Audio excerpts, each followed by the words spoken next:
Hi, Lexi. Hi, Simon. Okay, so let's start off. We're here to talk about your book, which is the first in the Limerent series. It is, yeah. Tell us about it and tell us a little bit about the plot. So it's a book about a woman who's in a very bad place in her life. She's in her 40s.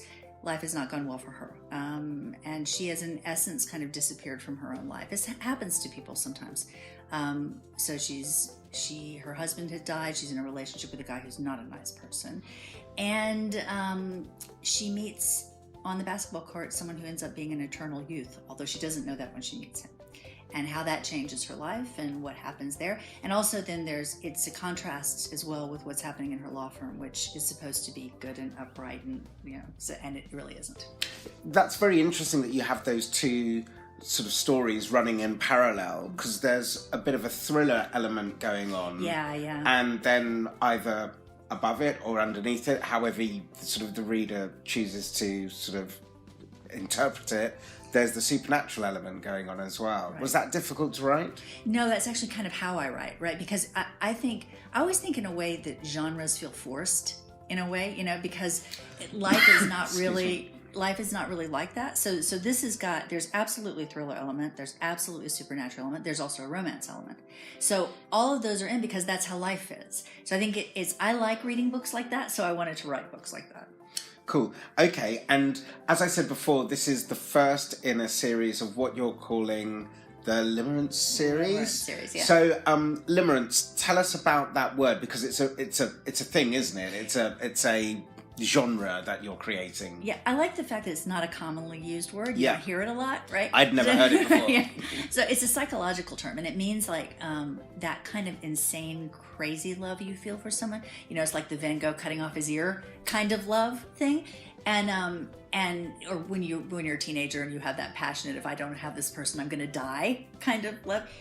But so all the series has this element of kind of attraction between people, between things, between universe and consciousness. So it looks at attraction from both a human level, but also sort of from a physics level towards the end. And they've studied people's brains when they're kind of infatuated, like the Van Gogh ear cutting incident. And they found that sort of that it's very close to madness, that sort of those two things gel. So are we talking about somebody in this story who's going a little bit mad with love, or is lovesick? So I think quite a few of my characters straddle that line between sane and not sane, and then it goes into how you define sane. Do we say sane is you see what everybody else sees? What if you see things that are real but nobody else happens to see them? Does that make you sane or insane? Does that make you ahead of the scene, or So I think that how we define sanity depends on the filter that you take. So like a little weird thing, but like Aboriginal people in Australia think that we're insane because when we eat animals, we eat like the breasts and stuff, and we don't eat the organs. They think we're nuts. Right. So it's kind of the filter that you take on things. So all of my characters, and much more in later characters, you really see the fight with what is normal, what is not normal, what is mad, what is sane. And in this book, Sarah worries about it in the beginning. She accepts these voices in her head, but she wonders if she's crazy. So let's talk about the writing process. For you, what is the most difficult part of the writing process? For fiction, it was the creation of the world. Because the creation of the world probably took me 5 years. Right. Yeah, it came as kind of this nugget idea in the very beginning, way back when I was in university. But then I started really working on it the first time I lived in Paris. And that kind of, it took 5 years to really come up with this world and what I wanted to write in. Just the basics of it. And so for you, the world comes first and then you populate it with the characters? No, I think the characters came first, and then I wanted a world for them to live in. Right, okay. And I had to create one that was appropriate for them. And so this world came about, and it actually became really interesting. And so now I could probably continue to write in this for a long time. And so you said with the Limerent series that you see it kind of like C.S. Lewis's Narnia or Tolkien's Middle-earth or even George Lucas's Star Wars universe. You want it to be kind of a world in which you can put different characters and write a series around that. How's that going to work? So I've already written 8 books. Oh, wow. Okay. And I didn't want to put anything out there until I had done enough. I knew where it was going to land at the end of at least part of this story, right? Because I didn't want to have to go back and change things. So I wanted to keep that together in that way. You've created this world. How's that going to work? So I've already written in it for 8 books. I may continue to write in it for a while. As far as I know, my kids may continue to write in this world. Because it has become a thing of its own. And it changes. And, it's funny, like when you hear writers, people ask questions of writers, like there's a big hoo-ha over J.K. Rowling, right? When people ask her things and then she comes up with something like that, right? Were there any Jewish kids in Hogwarts? And then she like comes up with some name and people get upset because it seems like it was like that. But I think for me, the answer to the question like that would be, I don't know yet. Right? It's because it's like a whole world. I haven't been to every city in this world, right? So if it's an area of this place I've created, I may not know, but I may go away and find. So I think playing in a world once you have the basics set up is fun and can go on for a long time if you set them up well. Talking to you kind of earlier, you said that success for you would be fan fiction, yes. People taking your world, yeah. characters you've created, and then it's almost kind of like sort of, I think kids call it open source on the internet, where that stuff is out there and they can run and do what they like with it. Yeah. Talk to me a bit more about that. Well, that's it gives it a life, right? It continues, right? So if you create a character and it's very stagnant and it just stays with you, yeah, okay, that's good and it can be interesting. It goes into people's minds. But if someone cares enough about the character that they don't want to let them go, if they care enough about them, they love them enough that they want to create a world or scenes and scenarios for them to be in, you don't get any better compliment than that. And then your character gets to live on in different iterations. I mean, I think it's immortality for the character, right? Okay. So if not for me. So that, I think it's amazing. And I love the whole fan fiction scene. You talk about that, people taking your characters and running with them. When we think of kind of Anne Rice and Lestat and Lee Childs and Jack Reacher, strangely, both characters there were played by Tom Cruise on celluloid. Right. And the fans got really angry because they didn't think Tom Cruise was big enough and tall enough and he wasn't the person that they had envisaged. Yeah.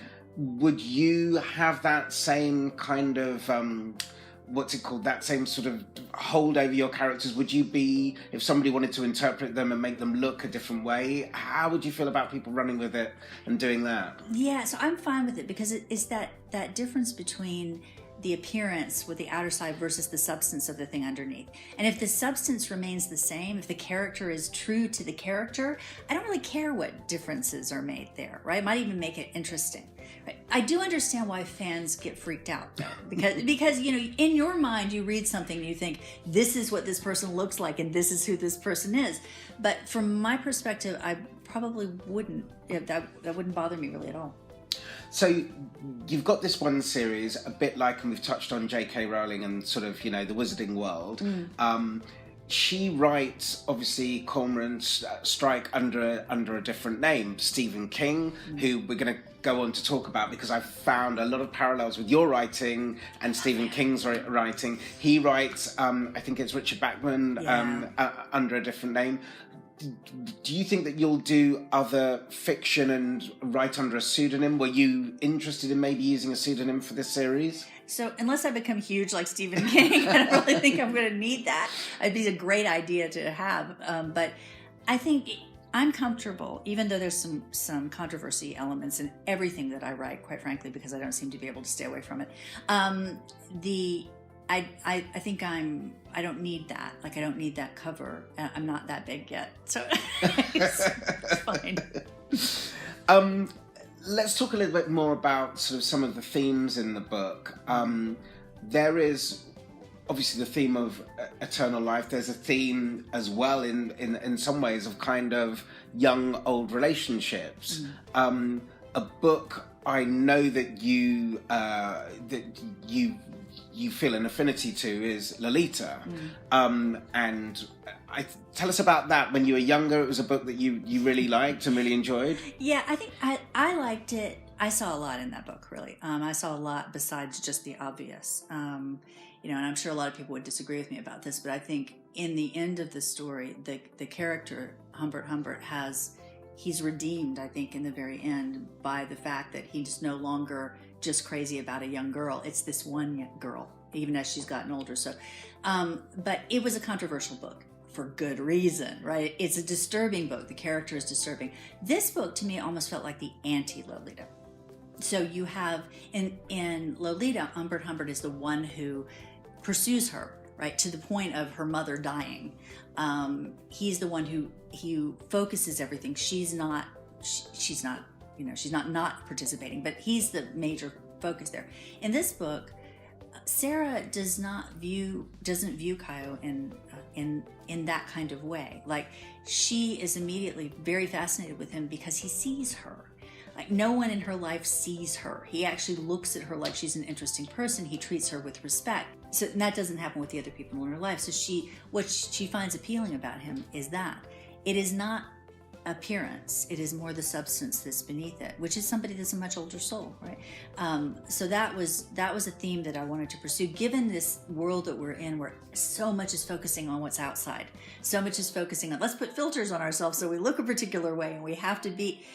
I think that it's very easy to get obsessed with that kind of thing, rather than looking at the things that really do last. And so his character is actually very wise. So there's another theme in the book is kind of this theme, obviously, of eternity, living, and that's for some people has been quite a tragic theme. If I think about the character of John in The Hunger, and also you know, you take a film like Highlander, and you know, he has to watch his wife grow old and die in front of him, and also Dorian Gray. Sort of, there's a lot of Dorian Gray in there.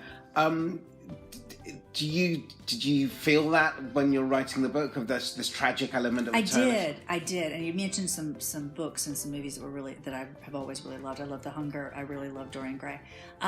His character really does struggle with this, and interestingly, well, I'm not going to do spoilers, but he does struggle with that. There's other characters I have later that also struggle with that. How do you make life new for yourself? How do you stay engaged with life if there's not a time limit, right? So, and each character kind of approaches it differently, but that is absolutely a theme throughout the books. And then someone stepping into this world having to sort of understand that viewpoint is also another concept. You said that this has been kind of a project that your family have been involved with as well. You know, incredibly supportive, and you've sort of obviously read chapters to them. But I believe you have two teenage sons, and they have actually participated in sort of helping you write it. Tell us about that. So my youngest son has always been very interested in writing and the craft of writing, right? Sometimes I bought the book Save the Cat, I think it is, and he got it before I got it. And that's the book about screenwriting, isn't it? Yeah. And he actually stole the book when it came in before I even saw it and read it. So he's read a number of these books on screenwriting, on writing, on literary analysis. He does reviews. So he's very much into that and has a natural ability for it. So as I was writing, I started realizing maybe, I was reading it to them, and he started saying things, and I was like, why don't you just edit? Because this is what you're doing really well. So I would read chapters, and he would give me critiques on it. And then when it was all done, he critiqued again. So yeah, very actively involved. My oldest son sees themes and metaphors that I've written that I didn't even see that I did. And I was like, okay, I'm going to claim that. And then my husband's been my cheerleader. So they've been very involved. I've heard stories from people, I think it's probably true, that to be successful at something in the arts, you either have to be kind of a crazy loner, or you have to be a tribe. Right, okay. And the family has really been a big part of this. Even though some of the source material is not necessarily, this book is not exactly kid oriented. Yeah, I was kind of sort of thinking that. I'm glad you brought that up. Yeah. So there are, passages in it. It's bad enough sitting on the sofa with your parents when something raunchy comes on TV. So what's it like as, Mum hands over this passage and goes, there's a little bit of spiciness in this one. So even more, when I first started doing it with him, I was reading it. Yeah. So it came to that, and I would just go, I'm just skipping over this piece. This is the sex piece, and you can read it later. Or you can read this now if you want to. So my oldest child was old enough to kind of read this. He was a bit young, or Seb was a bit young in the beginning. And so, but yeah, it's, the thing is, they are able to separate the story as an art versus the story from the story in a way, which I think is unique and I feel blessed to have this around me, that I have other sets of eyes that are smart and very, very focused. And earlier you did say that you kind of see this as creating this world. You've got creative kids who enjoy writing. It's not beyond the realms of possibility that they may actually take over the mantle and write stories in the series. Absolutely. And my youngest actually said he wants to take this series and make it into a TV series. So that's his idea of success for this. Mine is fan fiction. His is actually having a series. So let's talk about Stephen King, because I'm a massive Stephen King fan. I love Stephen King. And I could hear a lot of Stephen King in this novel. So I came to Stephen King kind of as a 14-year-old. We went on holiday. I forgot to take my books. We get to this place, and the only book in the place is a Stephen King book of short stories, different seasons. I loved it. So I immediately go into Shawshank Redemption, Rita Hayworth and Shawshank Redemption. Then I've got The Body, which of course is filmed as Stand By Me. I have Apt Pupil, and the final short story I read is The Breathing Method. So the first three short stories are all, no supernatural element in them at all. And I just completely and utterly fell in love with Stephen King. He writes women incredibly well, he writes situations incredibly well, he writes emotions really well, and I could hear all that in this novel. Thank you. You are very welcome, and thank you. Is he somebody, then, you just said, he's somebody who inspires you. What is it about him that you love? So I love the fact that he's not pretentious. He's an incredible storyteller, and he comes up with incredible ideas. But he doesn't present that in a way that is paying too much attention to himself. He presents it in a way that you are drawn to the characters. Like you said, the characters are real. The people, the scenes feel real in a real world, even when there's a supernatural element layered on top of it. So that I admire. And one of the things, though, that he didn't have as much of, and I think I wanted to have this in mind, I always wanted him to have more romance in it. You never really saw a lot of Stephen. Yeah, that's true. Even though you feel it. Like there's places where, like, I love, there's a story called Mrs. Todd's Shortcut in one of the books. And the characters really felt like there should have been something. And I was like waiting for it, but it didn't go there. And I thought, to have that as well would be something super cool. And I kind of put that in what I'm doing. So I have a lot of time and respect for this man. Everybody does, but I love him. Other authors who you're inspired by, I mean, how far back do you go? I'm a big fan of Dickens as well as Thackeray. Didn't do the Brontes. Stayed with the more manly stuff, Simon. But are there other authors that you're inspired by? Yeah, you mentioned Dickens, and every Christmas Story that we the Christmas Story, that's the wrong one. But we all, that's part of our whole world now. So yeah, that I did read the Bronte. At least I read Jane Eyre, and you feel it. It's great. It's histrionic even for a teenage girl. It's just very over the top. But I loved that. I loved Dorian Gray. I loved Dracula. I did read Dracula. I liked that. I was very into some like Galapagos as well. So there's a lot of things that. But interestingly, I don't know if you noticed this. Sometimes things that you read in the past, when you read them now, because time has shortened for all of us, it's hard to get through them.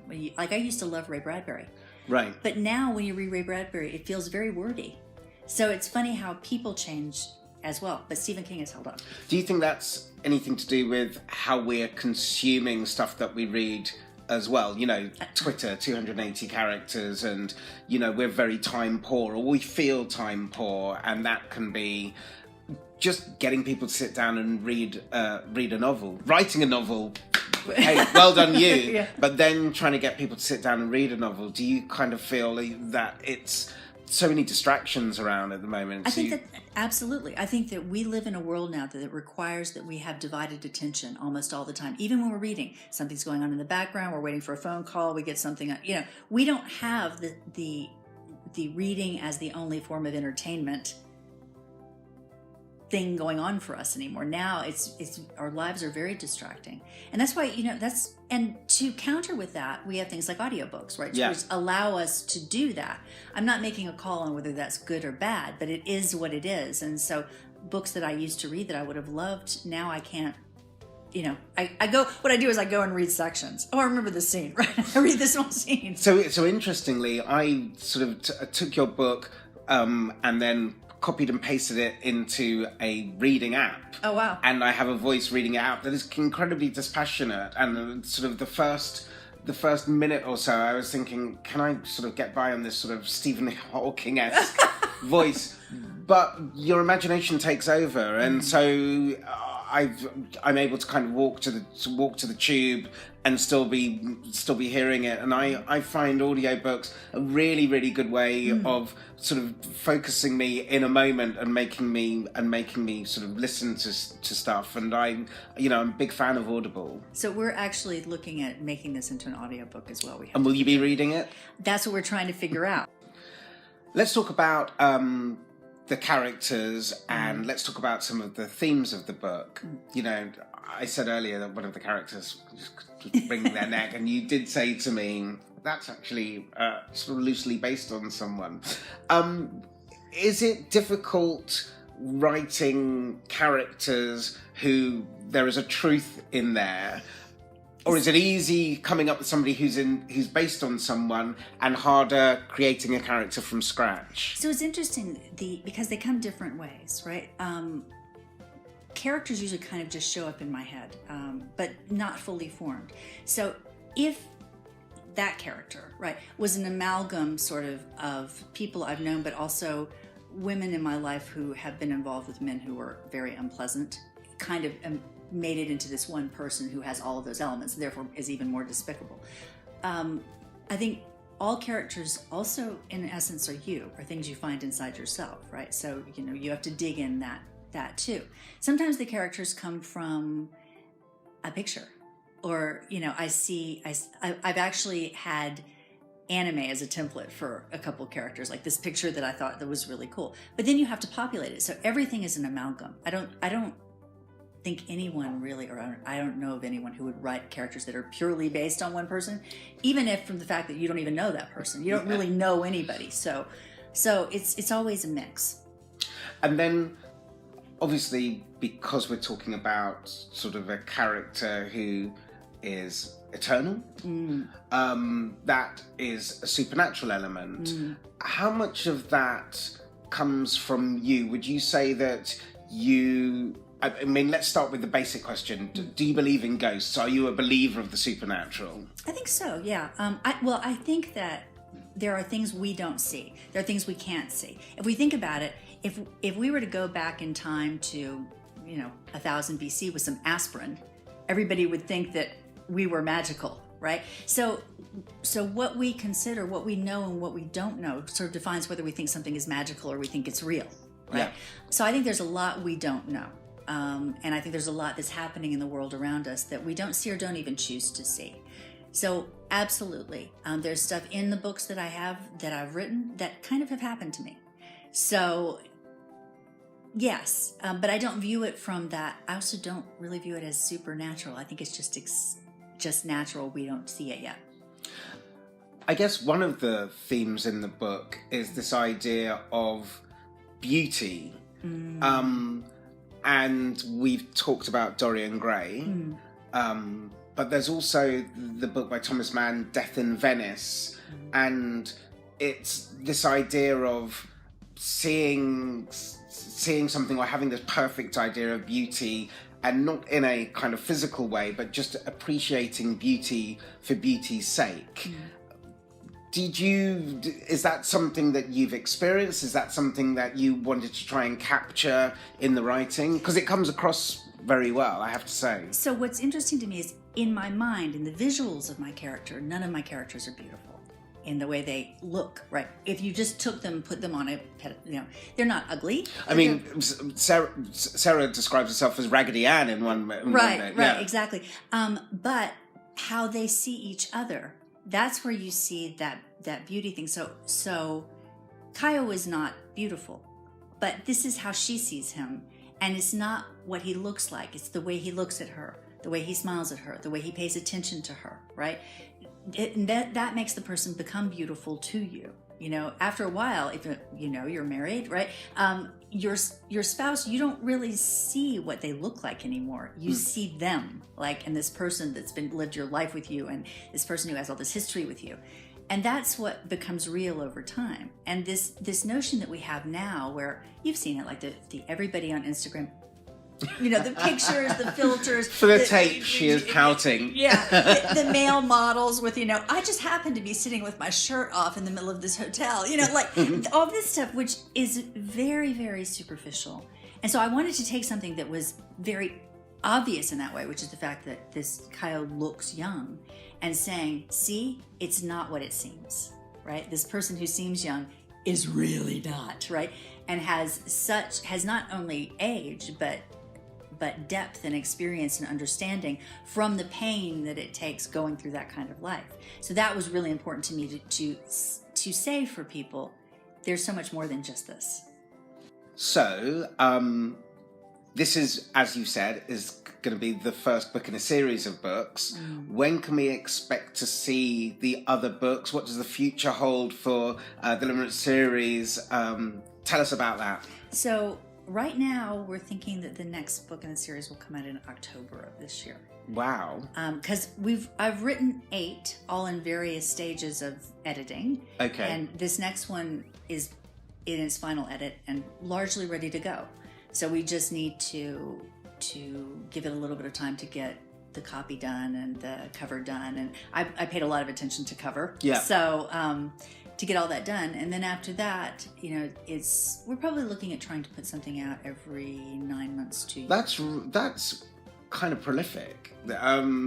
So what's your writing regime? Are you kind of getting up Monday to Sunday doing a 9 to 5 and writing? So I have once again wonderful family. Yeah. So I have days that are my writing days, which means that everyone leaves the house. It's me. Okay. And that's the day where I roll out of bed. I have to kind of immediately get into writing mode.